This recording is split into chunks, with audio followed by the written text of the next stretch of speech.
Okay, I'd like to thank the organisers for inviting me to speak. What I plan to talk about today is some of the all results from Fermi are recent because we launched fairly recently. It's very hard in 30 minutes to describe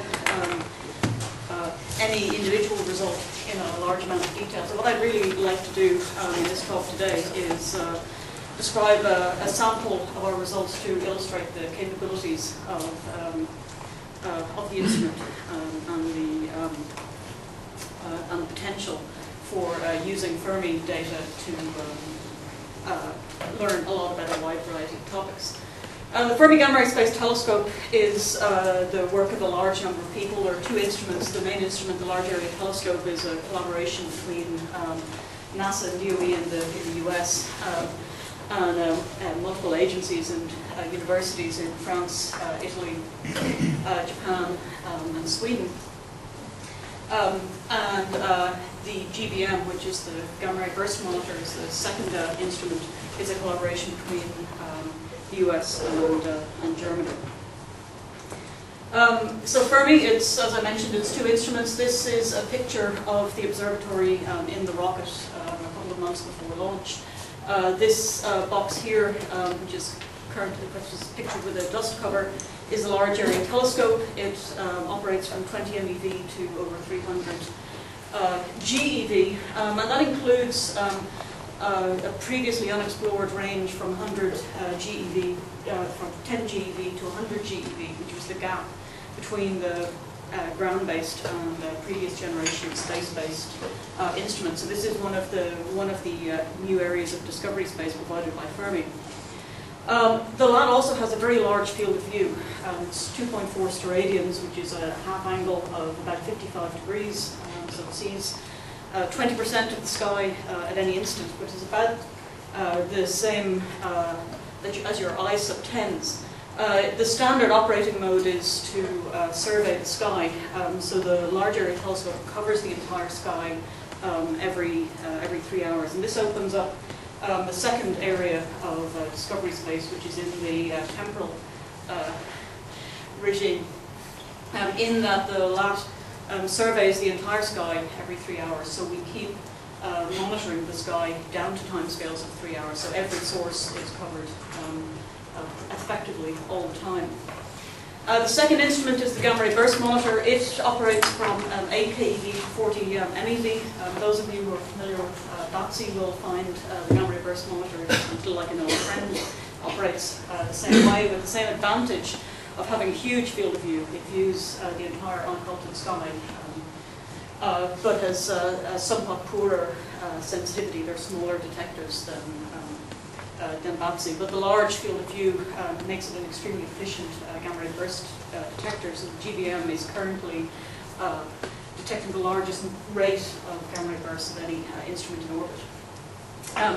The really key thing to take from this slide is that we have already launched. We launched in June 2008, so we're in this wonderful phase where we have a reasonable understanding of both our instruments, but everything is still very new and exciting. There's a very large leap in all key capabilities, and this has the potential to transform our view of the gamma ray sky. And I'm not going to spend a lot of time describing the details of the instrument performance. I prefer to just illustrate it with some of our results. So I mentioned launch. We launched on the 11th of June into the orbit that we'd intended. Here's the standard launch picture. I still don't feel like the talk is complete unless I can put these in, but I'll get over it. I'm not going to go into this slide in any level of detail, but the point is that Fermi has a very wide, broad range of science topics that it addresses. You can't really state in a couple of sentences exactly why we launched Fermi. It very much depends on what you're interested in, and we can find a reason to tell you why you should care about our mission.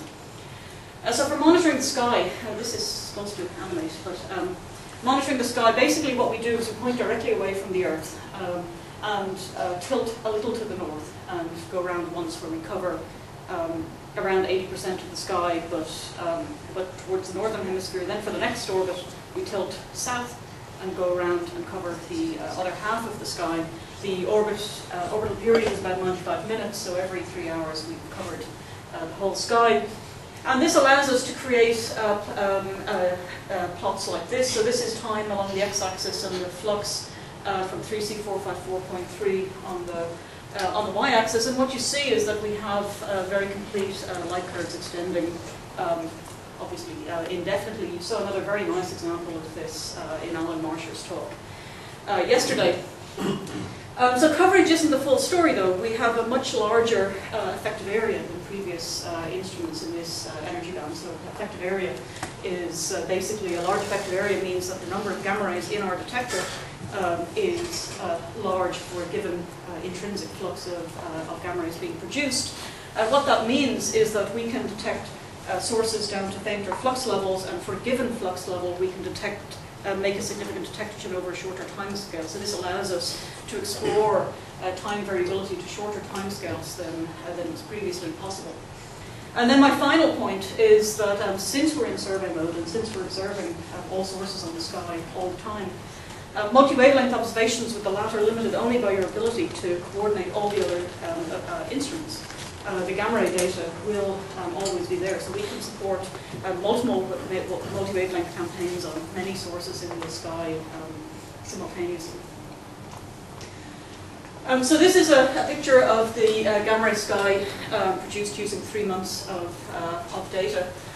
So this is in galactic coordinates. The galactic plane is along here. You can see lots of point sources. If you're familiar with what the egret sky map looks like, this is immediately much better. If you look at this sky through the eyes of an analysis rather than just simply a pretty picture, this shows the location of all of the sources detected with greater than 10 sigma significance in that 3 months of data. We intentionally pulled out the highest significant sources because at the time that this analysis was done, we were using a not fully optimized model of the galactic diffuse emission, and we were using an instrument response function developed prior to launch. So we hadn't yet optimized everything. But at 10 sigma, we can be very, very sure of our detections. And with 10 sigma, we can pull out and tell the community about the brightest and most exciting sources in the sky. There are 205 sources above 10 sigma, and just as a metric, if you compare this with the egret performance over the entire egret mission, there were 31 sources that were detected above 10 sigma, and in 3 months the Fermi lab can see 205. There are 29 firm pulsar identifications in this map. In other words, we actually see the pulsations in the gamma ray itself. There are 2 high mass X-ray binaries. There are more than 100 AGN associations. There are other things as well. We have some radio galaxies. There's a globular cluster. Interestingly, about over 40 sources have no obvious association with any known gamma ray type of astrophysical object. Although this is quite a change from egret. In egret, there were 271 sources in total, and more than half had an uncertain association. So in LAT, we're doing much better in knowing what it is we're looking at, which is the first step to actually doing some astrophysics with the sources. So just to focus a little on pulsars, so it's gone off the end. This shows the number of pulsars that were known before the Fermi launch. There were 6 discovered by egret, and 1 found discovered by Agile, which was launched, an Italian satellite launched a few years ago. And now if we superimpose the Fermi LAT pulsar discoveries, what you can see is that we've really filled out the sky. And this is, well, my office is next door to Alice Harding, who's a pulsar person. Maybe she wasn't surprised, but I think we were surprised at our efficiency for finding pulsars. And the reason I say that is if you'll notice that each of these dots have a different color. The blue are young radio pulsars. That's where we use radio ephemerals to pull out and find the pulsations in the gamma ray data. However, the yellow are pulsars that we found using a blind search in the gamma ray data alone. And a search for pulsations in the LAT data is quite challenging. For the brightest pulsar in the sky, which is Vela, we see around just over 1,000 photons per day. And since these have periods that are significantly shorter than a second, in any given rotation we get 1 or 0 photons. So search for pulsations is really a search through very sparse data. And we developed some algorithms prior to launch to optimize our ability to do this. But the sky also cooperated. And it's clear that at least for young pulsars, many of them can only be found in the gamma rays, and that you're not intersecting the radio beam at all. So this shows the census of current census of pulsars. The pink, which I haven't mentioned yet, are millisecond pulsars. These tend to be much closer to us, which is why they don't lie along the galactic plane. But the really interesting point is that the number of gamma ray pulsars to radio pulsars is very high.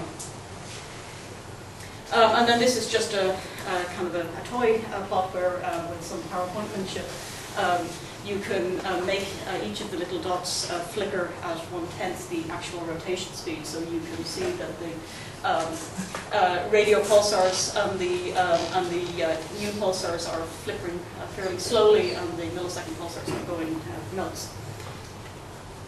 Okay, so this implies, this is again very much a toy idea, but it really implies that the gamma ray emission is coming from a wide family, which was predicted by one of the two models that have been widely discussed prior to launch.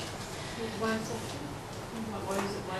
that? Because to have the fraction of, to arrive at a conclusion that for young pulsars, we seem to be able to see most of them in gamma rays, and when you look in radio, they're not there. The hypothesis is that the radio emission is beamed into a smaller cone, so that as it sweeps around the sky, you have maybe a 10% probability of intersecting with it.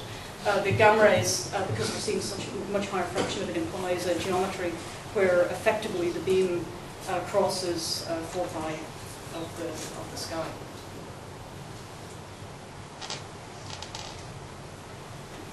Okay, so I'd like to, for the next couple of slides, I'd like to describe some of our ability to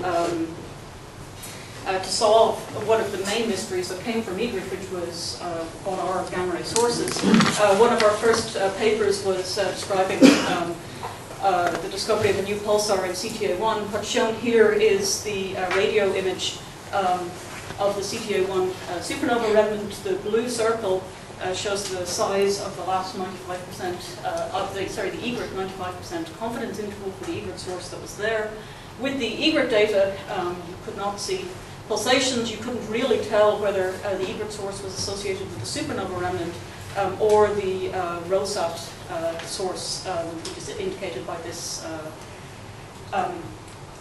black cross. The red circle shows the size of the LAT 95% error box, which illustrates one of my next points, is that our ability with the LAT to determine the location of gamma ray sources is much, much better than before, and this is obviously a great help in figuring out what it is we're looking at. With more analysis, we were able to find the pulsations from the Fermi source. So this absolutely nailed the association of the gamma ray source with the neutron star, with a pulsar. This is the shape of the gamma ray light curve over two rotations of the neutron star on the right-hand side. So one of our key results, which I've already effectively mentioned, is that many of the sources that were not identified by Egret were turning out to be pulsars. For the first few months after the Fermi launch, the galactic science group within the Fermi Lab team almost became like the pulsar group, that lots of things that people thought might be something other than pulsars turned out to be pulsars. But not entirely. Another source I'd like to spend a couple of moments on is LS1 plus 61303. prior to, with Ebert observations, it was known to be variable. It was associated, the Ebert source was associated with this X-ray binary, but the identification wasn't secure. With LAT, here I show the light curve, so this is the flux as a function of time. You can clearly find the periodicity in the LAT data at a period of around 26.5 days.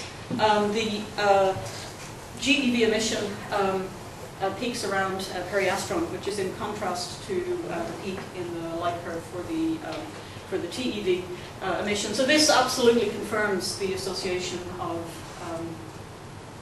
the LAT source with this high mass X-ray binary, which was the first firm identification of a gamma ray source in the galaxy that wasn't a pulsar. Obviously, we have the ability to continue to find other interesting things in the galaxy, and this is demonstrated by the discovery of two transients in the galactic plane. We issued ATELs on both of these. We don't yet know what these sources are, but it's another demonstration of our ability to learn new things. I'd like to move on because I'm actually running a little bit behind on time. Another open question from Ebert observations was the origin of the so-called GeV excess.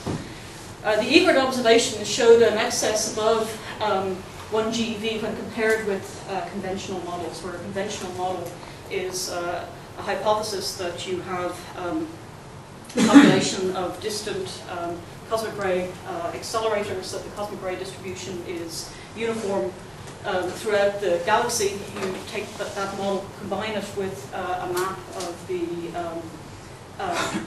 gas in our galaxy to produce a prediction for the gamma ray flux.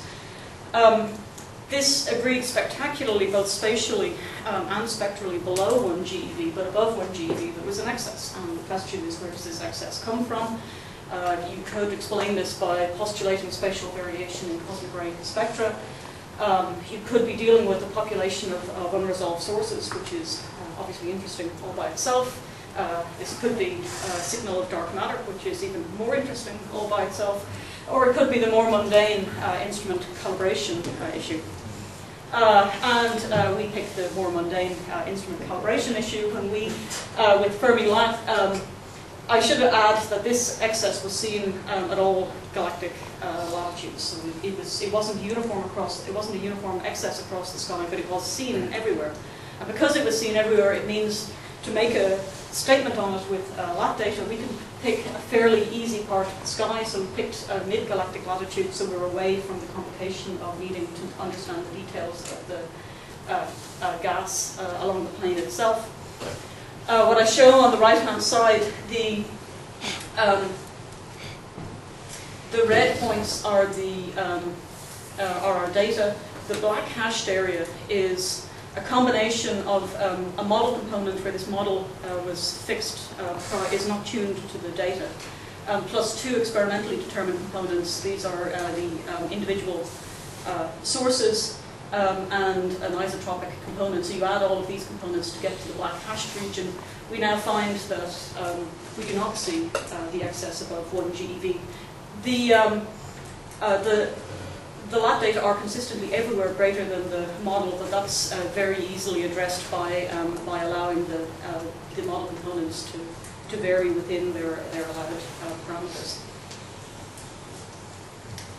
So on to more on to spectral fits. The LAT has a very broad energy range and has much greater sensitivity. What that has meant is that for a very large number of LAT sources, fitting a simple parallel is not an adequate description of the data.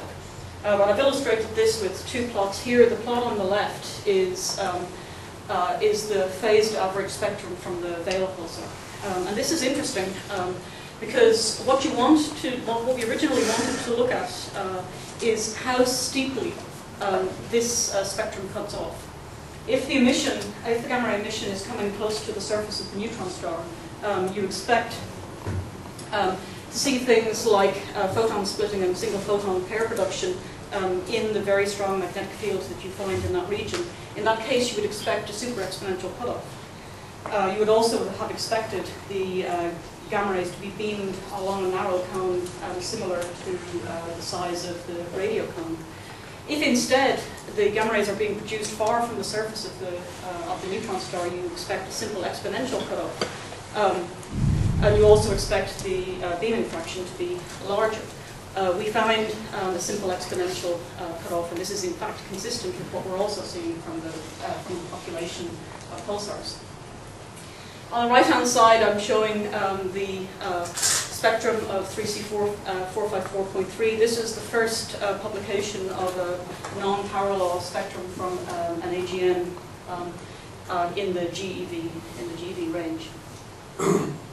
And energy reach is also very important.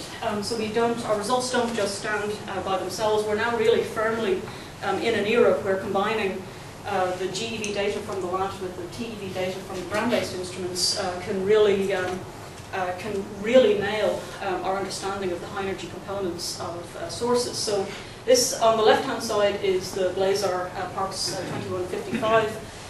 This is from a campaign between the LAT and HESS last year. The black points are from the LAT and the red points are from HESS, and I think it's screamingly obvious why it's relevant to combine these two data sets together. You get a much better understanding of the shape of the inverse Compton peak. And also, just to not leave the galaxy behind, on the right-hand side is the spectrum of the Crab Nebula, and this is a nice plot to show because we have the LAT points in red, and all of the TeV ground-based imaging atmospheric Cherenkov telescopes have points in the TeV range. So this is basically includes the single plot includes the entire community. Another interesting result, Milagro, which operates at higher energies than the imaging atmospheric Cherenkov telescopes, so more in the tens of TeV range. And they also have a large field of view and scan the sky. In the bright source list, that list of 205 sources that I mentioned at the beginning of my presentation, 34 of those sources lie within the Milagro sky and are along the galactic plane. Milagro found 3 sigma excesses at 14 of those sources, and their expected number of false positives is very much less than 1. So this is an extremely significant result. Of these, 9 of the 14 are gamma ray pulsars, and all 6 of the previously known Milagro sources, which had not been identified, are now associated with Fermi pulsars. But of course, they're not pulsars. They've got a spatial extent, and the spectra is completely inconsistent with the cutoffs that we see in the Fermi data for pulsars. So what we're seeing is, in the Fermi data, the pulsar is the accelerator, and in the Milagro data, we see the pulsar-weighted nebula that is a result of the acceleration of the power being dumped in by the pulsar. Just coming back to some sort of practical, we've actually got more astronomers' telegrams, I forgot to update this. The lab team have automated software to monitor the activity in the sky. There's an automated search for flaring sources on 6 hours, 1 day, and 1 week timescales, and a group of people who work quite hard to follow up with a manual analysis on any interesting things that get picked up by this. And this has been enormously successful. We have been quite efficient at catching both new things that flare in the sky and identifying flares from known objects. We've recently started to write a sky blog that describes in a more conversational way what interesting things are happening in the sky in each week. So this is an example of last week's entry, and on the right-hand side there are links to where you can download the data directly.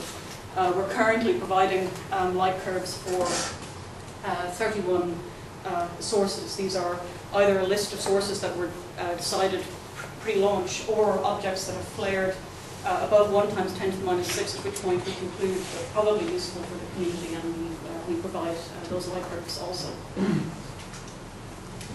I'm not going to say an awful lot about gamma ray bursts, but I don't want to leave them out too. Sinead will be really focusing on the excitement from these.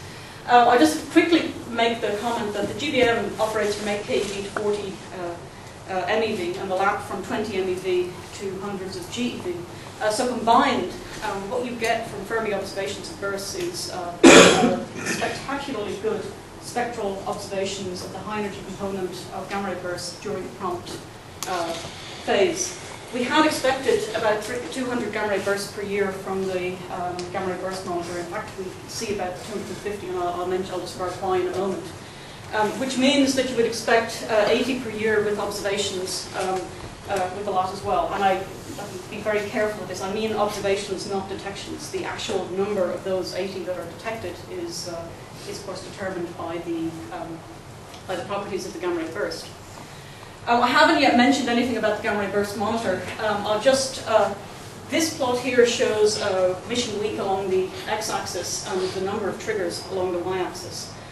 Green are gamma ray bursts, and yellow are soft gamma repeaters. Black are terrestrial gamma ray flashes, which are flashes of gamma rays coming from the Earth associated with thunderstorms.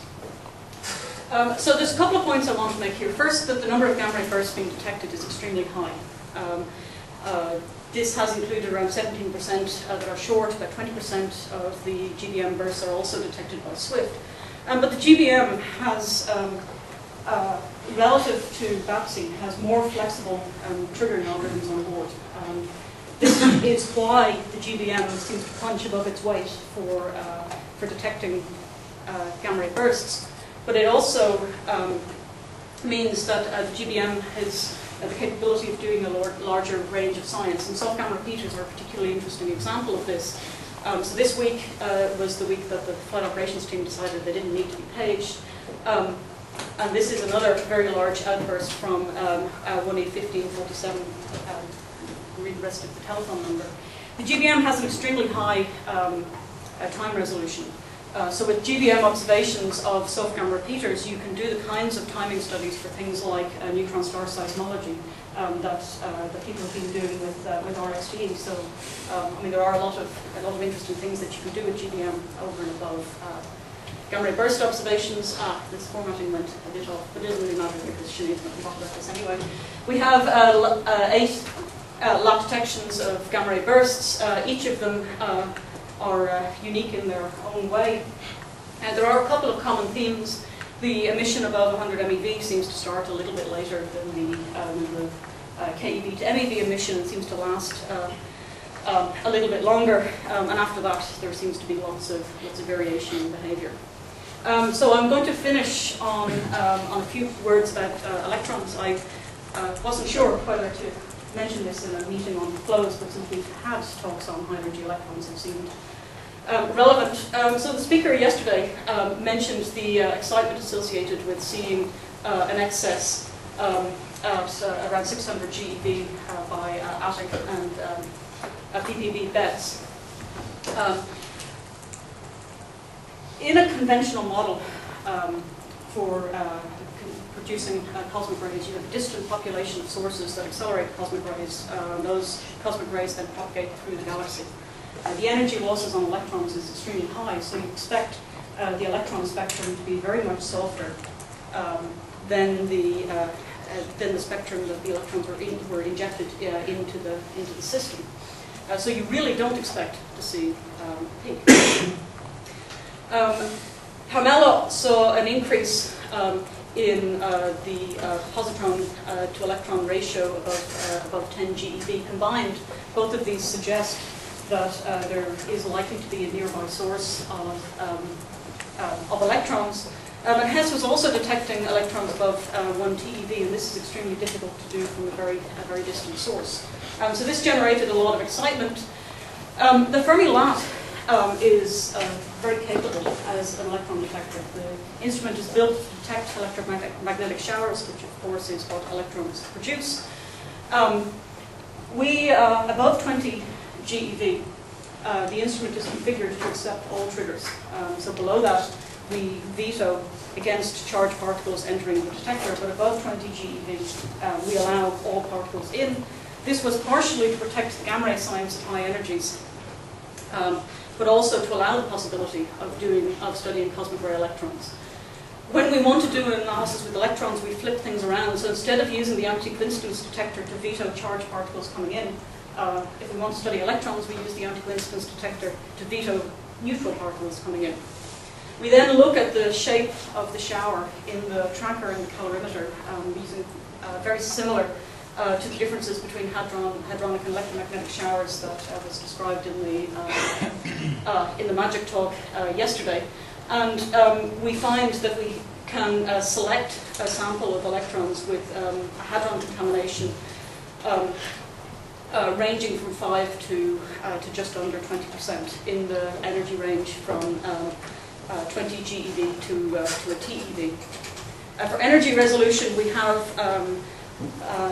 beam test data up to about 300 GeV, so we have a direct determination of our energy resolution to those energies. And beyond that, we use Monte Carlo simulations, which we trust because they're tuned to or checked against the beam test data. So the energy resolution ranges from about 10% to 68% containment up to about 25% at a TeV. This allows us to produce an electron spectrum that, combined with our very large effective area, allows us to produce an electron spectrum with very small statistical errors and modest systematic errors. So even in the last energy bin, we have hundreds of events, and that's what gives rise to the very small error bars. We're being quite conservative on our systematic uncertainties. So while it looks like there's some structure to the shape of our points, including the systematic uncertainties, the lab data are consistent with a power law of around e to the minus 3.0. If you take a standard, and I'm using a conventional model in the light of Steve's comments, if you take a standard conventional model and you now say that you can describe the Fermi data quite adequately with a conventional model. You just need to change the injection spectrum to be a little harder than before, and that's allowed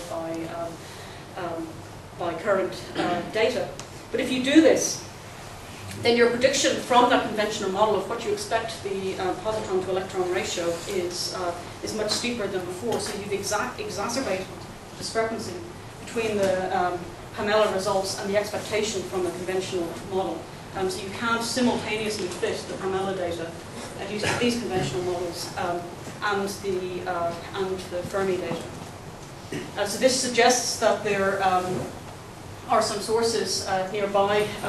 You can take, under reasonable assumptions, electron-positron emission from pulsars and take a known distribution of pulsars and adequately fit both the Fermi lab data and the Pamela data. So this is a reasonable description of what's going on and does not require dark matter. This is from the Grasso et al. Paper from 2009. Okay, so I'm out of time.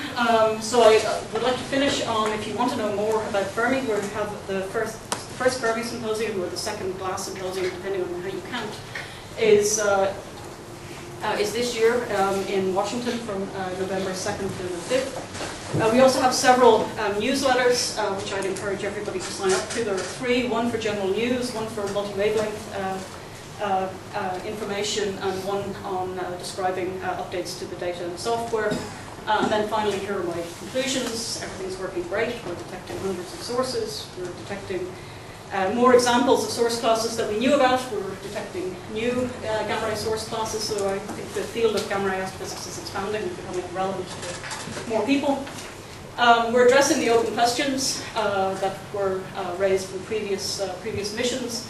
We're doing great on pulsars. We're finding flares. We're meeting most of the things that we said we were going to do prior to launch. And in late summer, the data will be, all the lab data will be released to the community. And from that point onwards, within 24 hours, you will be able to access the detailed lab data. The software is already available, so join the fun.